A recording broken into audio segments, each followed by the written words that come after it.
Inflação tá baixinha, então? No Terraço Cast de número 461. Fala, pessoal. Caio Augusto, direto da noite de 18 de fevereiro de 2025, após uma noite abençoada de chuva, que nessa época de tanto calor é uma notícia boa pra caramba, aqui de Ourinhos, interior de São Paulo, para o episódio 461 do meu, do seu, do nosso Terraço Cast. Quem me acompanha hoje são elas, do trio mais amado do Brasil. E aí, Raquel de Sá? Alô, alô, terraceiros e terraceiras! Aqui quem fala é ela, a mulher do tempo sem tempo, e hoje a mulher do tempo sem voz.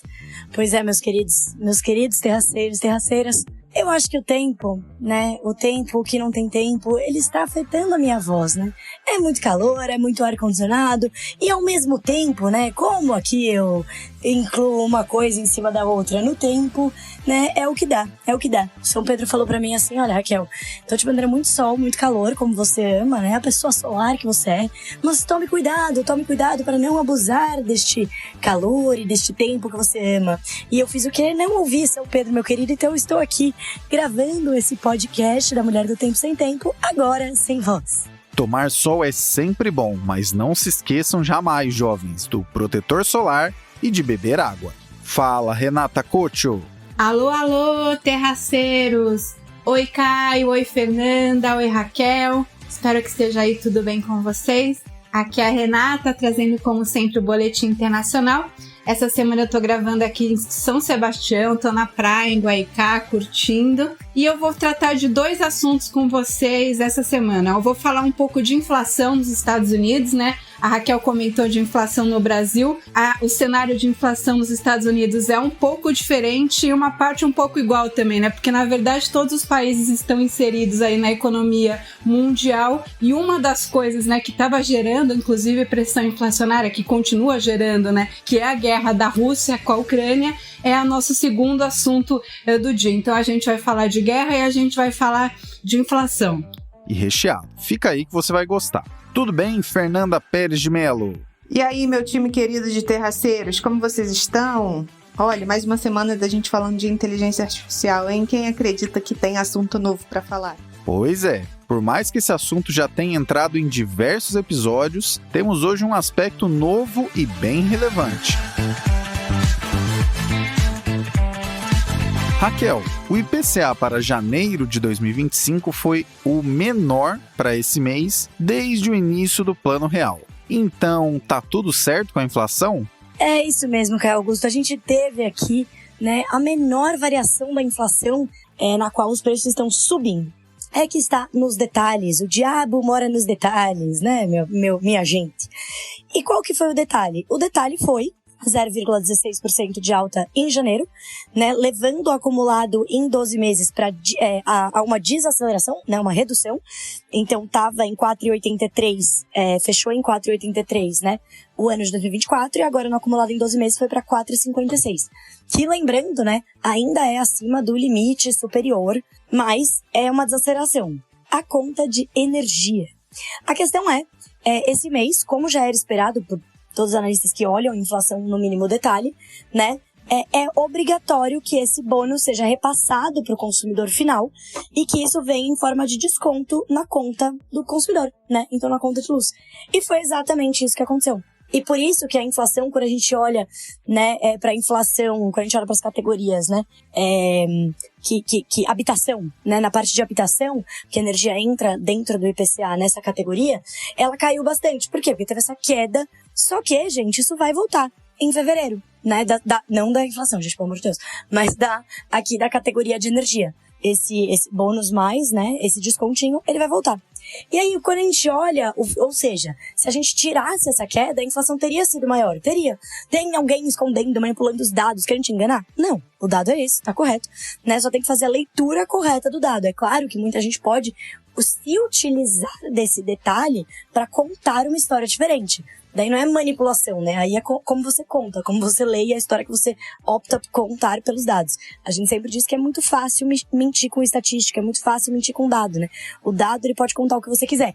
a gente vê que teve, por exemplo, que a categoria de alimentos in natura, que é quando tem fruta, legumes, etc., teve alta de 3,3%, né? Só no mês. Como eu sempre falo aqui de São Pedro, né? São Pedro tem tudo a ver, por isso a Mulher do Tempo Sem Tempo, ela traz informações que você acha que não é relevante, mas é relevante, né? Então, tem alguns alimentos que subiram bastante, isso puxou. Tem muito a ver com choques exógenos, né? Então, choques de clima, por exemplo, o ciclo da pecuária, que foi o que subiu muito o preço das proteínas, mas acaba também sendo influenciado pela demanda, né? Então, se ninguém estivesse comprando, né, o preço, ele tem, né, com perdão aí do trocadilho, né, com alimentos aqui novamente.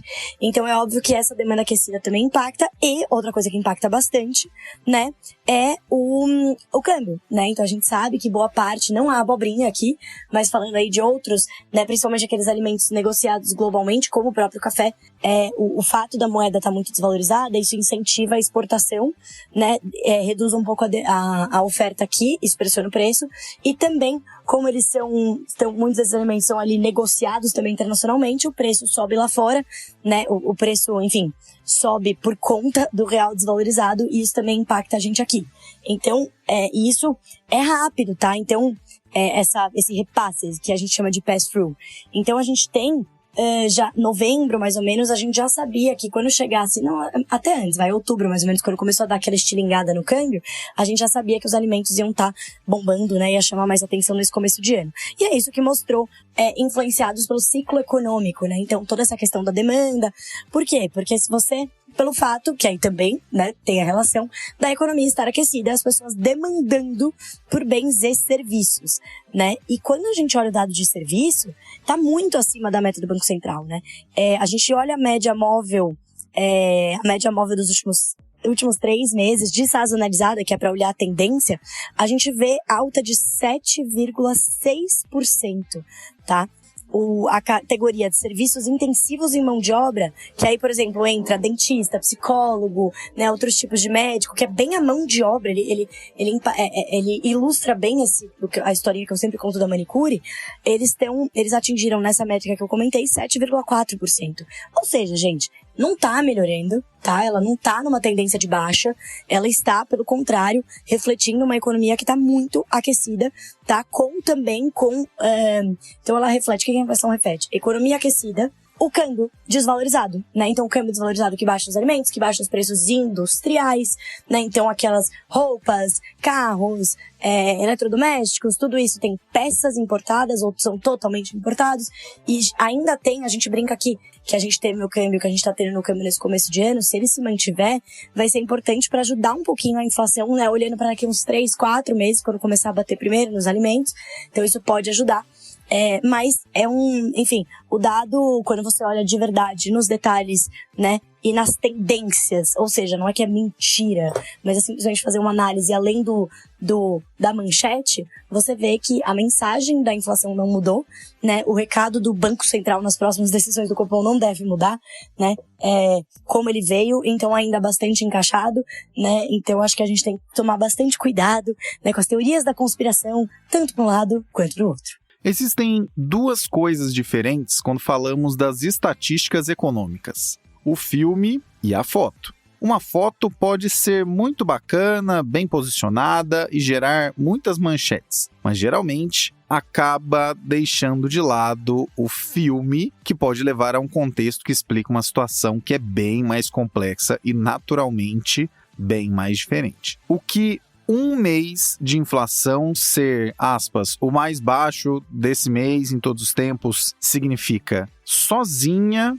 essa foto não significa nada. E não significa nada porque em 12 meses, né, o filme, a inflação continua acima do teto da meta, que é de 4,5%. E quando olhamos para itens específicos, como os serviços, a inflação roda ainda mais alto do que isso. E isso, claro, independe de frases como a inflação entre 4% e 5% é uma normalidade, né? A gente tem uma meta, ela é analisada aí pelo CMN, né? E essa meta é de 3%, né? Então, que normalidade é essa que entre beirar o teto da meta e superar o teto da meta tá normal? Enfim, né? Que país é esse? Sim, a inflação é percebida por cada pessoa de maneira diferente, porque o que cada um consome é diferente, tanto em produtos quanto serviços. E no caso de índices como o IPCA, uma mesma cesta de produtos e serviços é acompanhada ao longo do tempo para que exista um poder de comparação, de fato, né? Para que não seja difícil de acompanhar e de oferecer um parâmetro de como os preços estão variando no país. Em um exemplo bem simples, sabe quando em algum mês os custos de passagens aéreas caem bastante? Então, isso acaba puxando para baixo o IPCA, porque esse é um dos itens da cesta de produtos e serviços do IPCA. Mas esse preço é muito mais relevante para quem voa de avião com frequência do que para quem não está fazendo isso. Fato é que, sejamos sinceros, inflação já gruda em qualquer presidente, em qualquer país, em qualquer época. Grudou, por exemplo, no Bolsonaro e também no Biden, apenas para citar 2 exemplos recentes. Mas quando se trata de alguém que pouquíssimo tempo atrás dava a entender que todos os preços em alta eram, aspas, culpa do presidente da ocasião, fecha aspas, a cobrança de "e aí, o que você vai fazer?" fica ainda maior. Provavelmente, você também viu em algum lugar nos últimos dias posts de rede social de 2021, de 2022, às vezes até de 2020, de Lula dizendo coisas como, aspas, o Bolsonaro poderia baixar a gasolina, mas não quer fazer isso, fecha aspas, e, abre aspas, o dólar subiu porque o governo é ruim, fecha aspas. Como justificar as mesmas coisas acontecendo agora, então? A responsabilidade é do presidente ainda ou agora virou perseguição do mundo contra o nosso querido país? No episódio anterior já falamos muito sobre isso, mas apenas reforçamos em uma frase. Governos que não têm a menor ideia do que querem, de quem querem agradar e de onde querem chegar, tomam porrada de todos os lados, até quando, efetivamente, algum problema não é de direta responsabilidade deles.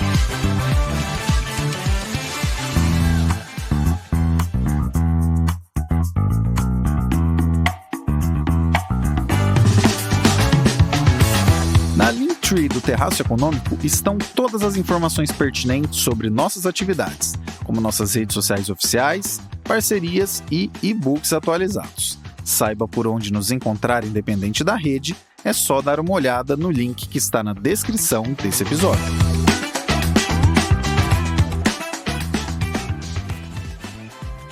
Renata com o Boletim Internacional. Trump definiu os planos para a Ucrânia e Powell está coçando a cabeça com a inflação. Começar pelo primeiro assunto aí, né, que tem mais diretamente ligado com a economia, que é a questão da inflação, que foi divulgado essa semana, né, o Índice de Preços ao Consumidor, né, o CPI, que corresponde ao nosso IPCA aqui do Brasil, nos Estados Unidos para janeiro. E esse índice veio de 0,4%, que é um índice acima, bem acima do que era a expectativa, né?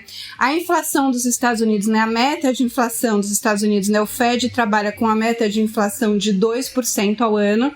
No ano passado foi 2,6%, quer dizer, ficou acima da meta, mas não muito acima, né? Bem abaixo daqueles números que a gente tinha visto, né, no auge da crise inflacionária, que veio logo depois do começo da guerra, né, da Rússia com a Ucrânia, que ainda era rescaldo de pandemia, de disrupção, né, de cadeias de oferta, de cadeias produtivas. Então a gente teve nos Estados Unidos, no resto do mundo, na Inglaterra também, né, inflações perto de 2 dígitos, né, ao ano. E então, no final do ano passado, né, a inflação de 2024 nos Estados Unidos fechou em 2,6%, que é um valor razoável, acima da meta, como eu falei, mas razoável. Mas esse número de 0,4% assustou. E o que isso significa, né? Significa que o mercado que estava achando que o Fed ia cortar pelo menos 2 vezes os juros agora em 2025, já está achando que talvez corte uma vez só ou que os cortes vão ser menores. E aí a mesma briga que a gente vê no Brasil, né, do presidente com o Banco Central, né, agora o Lula tá meio, né, numa saia justa, porque antes ele colocava, né, gostava de brigar com o presidente do Banco Central, que tinha sido indicado pelo Bolsonaro, né, o Roberto Campos Neto, e agora que ele tá com o indicado dele lá, ele fica meio ainda tentando culpar o ex e tal.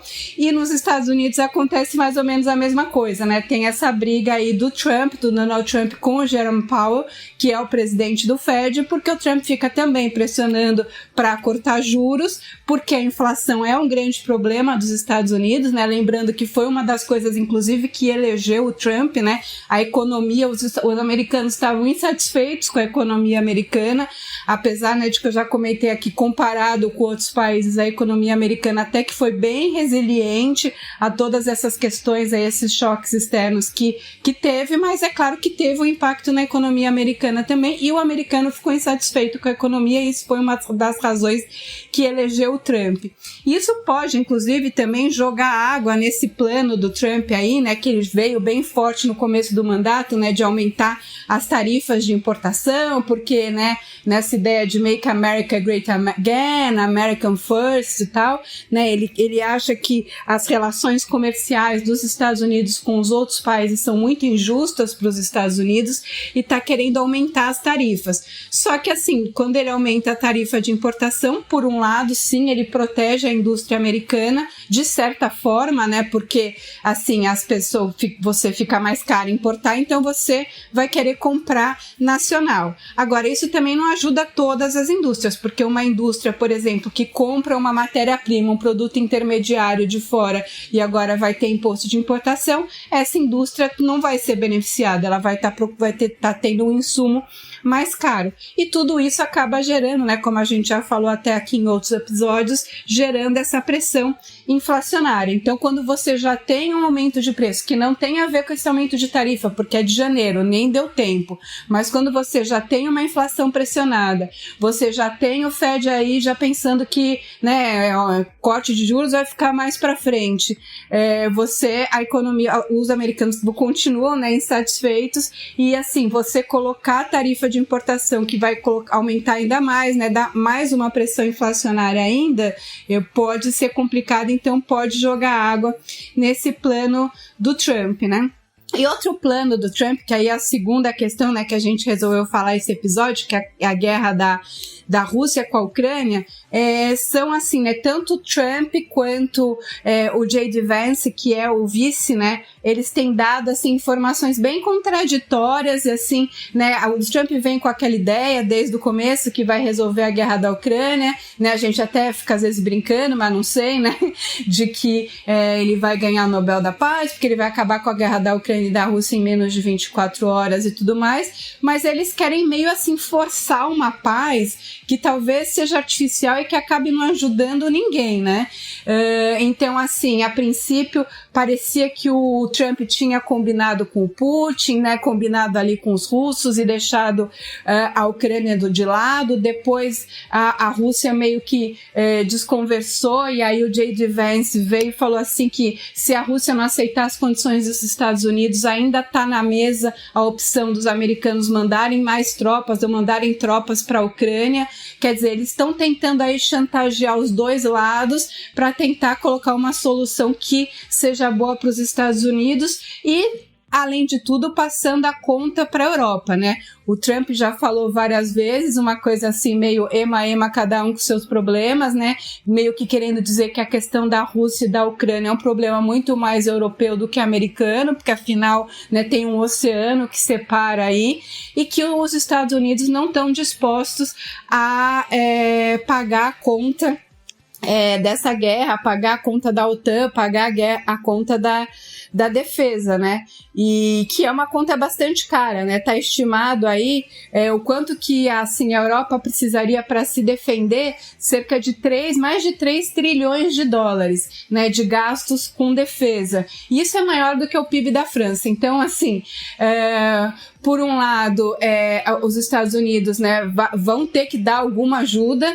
mas também os Estados Unidos, eles não querem ficar pagando a conta, né, enquanto que o europeu tem um estilo de vida aí, né, um bem-estar social, garante mais saúde para a sua população, as pessoas aposentam mais cedo, tem uma carga de trabalho, de carga horária mais baixa, e os Estados Unidos, né, eu só estou falando como o Trump coloca, né, e os Estados Unidos pagando a conta, né, americano trabalhando até bem mais velho, né, tendo menos saúde, porque no fundo está pagando a conta do bem-estar social europeu. É claro que não é bem assim, mas também tem um pouco disso, né, de que a Europa deveria investir mais em defesa ou deveria estar mais preocupada realmente, mas tem toda essa questão geopolítica aí que vem desde a época da Guerra Fria, né, dos Estados Unidos ali investindo na defesa da Europa, na OTAN, como uma estratégia geopolítica ali para controlar, de certa maneira, aquela região,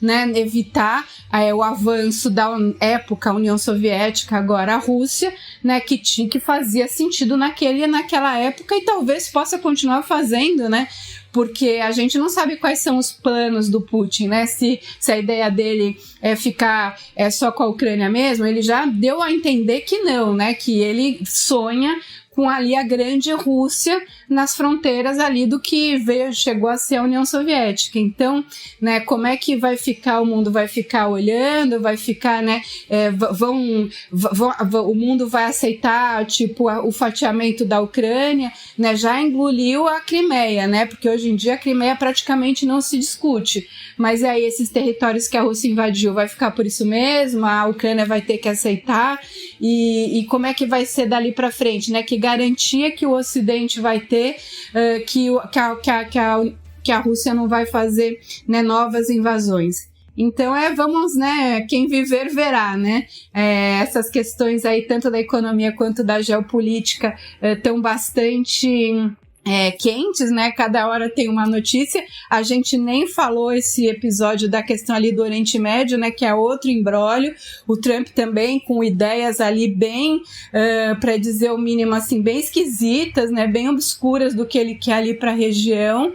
E a gente nunca sabe também o que é bravata, o que é loucura, o que é meme e o que é ação em prática, né? Tanto dessa questão aí da parte econômica, de vou taxar todo mundo e paciência, até essa parte aí de política externa mesmo, que é até mais preocupante. Antes mesmo de começar, falei no comentário do assunto anterior que a inflação gruda em qualquer presidente, e falei do Lula, do Bolsonaro e do Biden. Vale lembrar que, caso essa porrada inflacionária que Trump vê agora, no início de seu segundo mandato, siga adiante, esse grudar no presidente também deve acontecer agora com ele. CPI surpreendendo para cima, mostrando a dificuldade da inflação rumar para a meta também lá no Tio Sam. A meta lá é 2% e o CPI não tem baixado de 3% de jeito nenhum.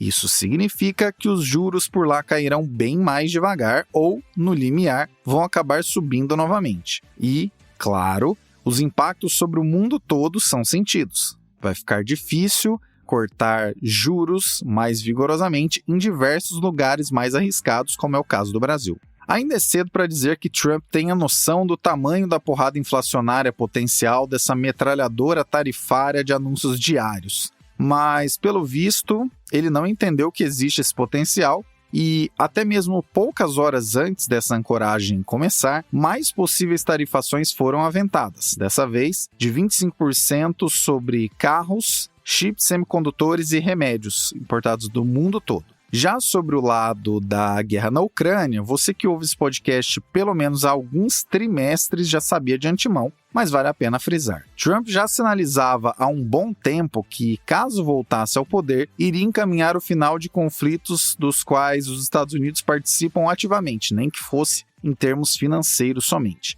E, dada a longa amizade de Trump e Putin, sem surpresas, esse encaminhar do fim, no caso do conflito da Ucrânia, significar esse país cedendo territórios invadidos à Rússia e, como vimos mais recentemente, uma curiosa negociação que poderia envolver acesso dos Estados Unidos a terras raras da Ucrânia, o que... Perdoem a força de expressão, mas é como se Trump anunciasse que virou um miliciano e o único jeito de evitar que a Ucrânia, aspas, tenha problemas, fecha aspas, com seu amigo Putin seria pagando por essa proteção. Talvez, com tudo isso, você pense, Terraço, vocês estão exagerando. Pessoal, nos últimos dias, até mesmo reunião com Lavrov, representante direto da Rússia, os Estados Unidos fizeram. E, enquanto isso, Zelensky ficou a ver navios, dando a entender que se revoltou com a situação, mas, considerando que o apoio americano é o mais relevante até o presente momento, essa revolta e nada significam ambos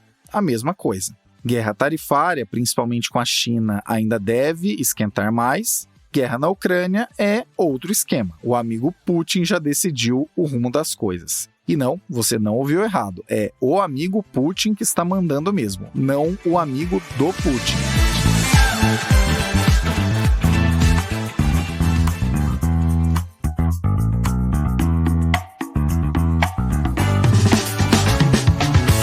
O foco da produção de conteúdos do Terraço Econômico está em traduzir, desmistificar e falar para ser entendido. Talvez isso tenha a ver com seu negócio, que além de ser melhor comunicado, poderia estar sendo apresentado a centenas de milhares de pessoas que nos acompanham anualmente. Confira na nossa Linktree o item Contrate o Terraço, se quiser saber mais sobre como nosso negócio pode ajudar o seu.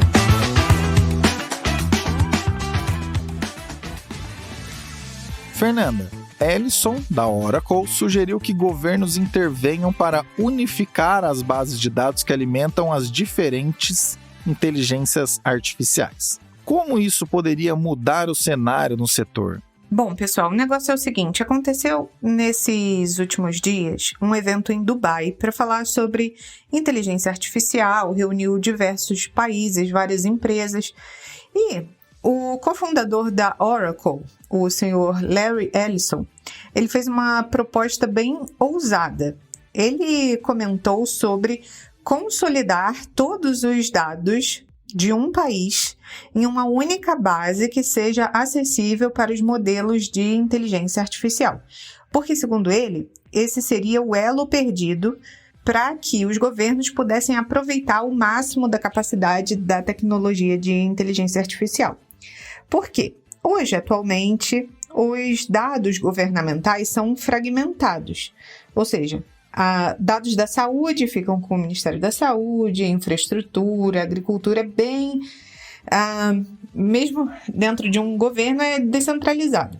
E até mesmo as fronteiras de domínio que fica com cada responsável é bem diferente, assim, os sistemas ainda não se conversam.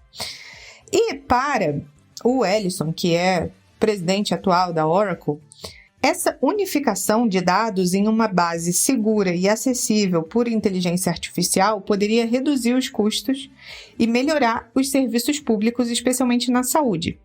Ele citou países como o Reino Unido e os Emirados Árabes Unidos. Eles já possuem um conjunto de dados populacionais bem encorpado, digamos assim, e seriam bons exemplos de onde essa estratégia poderia trazer maiores benefícios. Essa proposta vem no momento que a Oracle tem crescido muito e expandido agressivamente a sua infraestrutura em nuvem. Tradicionalmente, ela é conhecida pelo seu software de banco de dados, um CRM, e a empresa agora compete com gigantes como a Microsoft e a Amazon no mercado de computação em nuvem. Vocês sabem que a AWS da Amazon é imensa, muito usada pelas empresas de tecnologia, e a Oracle está entrando nesse mercado. Entrando não, se posicionando. E um dos principais impulsionadores desse crescimento tem sido justamente a demanda por treinamento de modelos de inteligência artificial de larga escala. Então, quando ele destaca isso, ele coloca um outro benefício dessa digitalização massiva, que seria a identificação de desperdícios e fraudes. Ele criticou a ineficiência dos sistemas de TI do governo dos Estados Unidos. Salvo engano, a gente já comentou sobre isso, acho que ano passado, quando a gente falou de gestão de orçamento público. Eu posso recuperar esse episódio, ou o Caio comenta aqui se ele lembrar também. Mas bem, ele mencionou que essa forma antiga de lidar com o orçamento público, essas ineficiências do governo, são tão ultrapassadas que dificultam a identificação de fraudes. E há de se esperar, né? A gente sabe que muitos problemas que a gente vê no Brasil não é falta de orçamento, é falta de uma boa administração. E aí ele mencionou os esforços da equipe do Elon Musk no recém-criado Departamento de Eficiência Governamental para combater essas irregularidades. E isso seria um exemplo de como a tecnologia poderia otimizar o uso dos recursos públicos. Além disso, a Oracle tem se aproximado de grandes players de inteligência artificial. A empresa está colaborando com a OpenAI, criadora do ChatGPT, e com o SoftBank num plano chamado Stargate. Vocês sabem que nos Estados Unidos tudo que termina com gate é tipo um caso, né? E isso visa expandir a infraestrutura de inteligência artificial nos Estados Unidos. Esse projeto foi anunciado um dia depois da posse do Trump, o que reforça um interesse crescente em integrar a tecnologia de ponta à governança pública. A visão do Ellison é de integrar esses dados nacionais numa plataforma acessível por inteligência artificial, o que permitiria que o governo fosse mais eficiente, que os serviços públicos fossem mais baratos, mais eficazes, num uso mais inteligente dos recursos estatais. Mas essa ideia, logicamente, vocês devem estar já pensando nisso até aqui, que levanta questionamentos importantes. Até que ponto os governos estariam dispostos a unificar e compartilhar os seus dados? Como que seria possível garantir a segurança e a privacidade dessas informações e quem realmente controlaria essa base de dados globais? Bom, o debate está só começando, isso foi uma ideia da Oracle que foi colocada na mesa, mas uma coisa é certa, a fusão entre governos e inteligência artificial vai ser um dos temas centrais das próximas décadas, e agora resta a gente saber se essa digitalização extrema vai ser um avanço ou vai ser um risco para a sociedade ou um mix dos dois. O que vocês acham? A ideia é bacana e traria maior transparência ao todo, mas teria dificuldades enormes a serem enfrentadas. Uma delas, por exemplo, seria definir o modelo de centralização disso e quem ficaria responsável por esse teórico sistema maior e centralizado. Não se sabe de onde foram pegos os dados, como é que foram trabalhados esses dados e também uma imensidão de informações que, no fim das contas, são tratadas como segredos do negócio. Colocar todas as IAs para trabalhar sobre uma mesma enorme base seria genial, mas esses dois pontos complicam as coisas. Com a capacidade computacional cada vez maior que verificamos nos dias atuais, em suma, ideia muito boa, operacionalização complexa. Encaminhemo-nos para o encerramento do 461. Obrigado, Raquel. E a gente se fala e se ouve na semana que vem. Um beijo e até semana que vem. E obrigado, Fernanda. Meus queridos, minhas queridas, muito obrigada pela companhia dessa semana. A gente se vê na semana que vem. Vocês sabem que podem me encontrar nas redes sociais como @sigafefa. Beijo. Gostou do que ouviu aqui? Manda pra galera. Colabore com a audiência. É isso que nos faz estar aqui há tantos anos. Abraços pelas ondas sonoras. Retomamos a prosa no próximo episódio.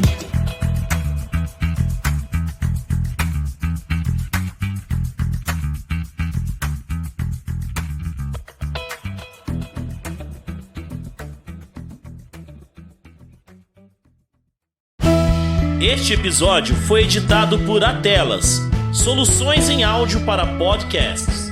Encontre a Atelas nas redes sociais. É só buscar por @AtelasEdição.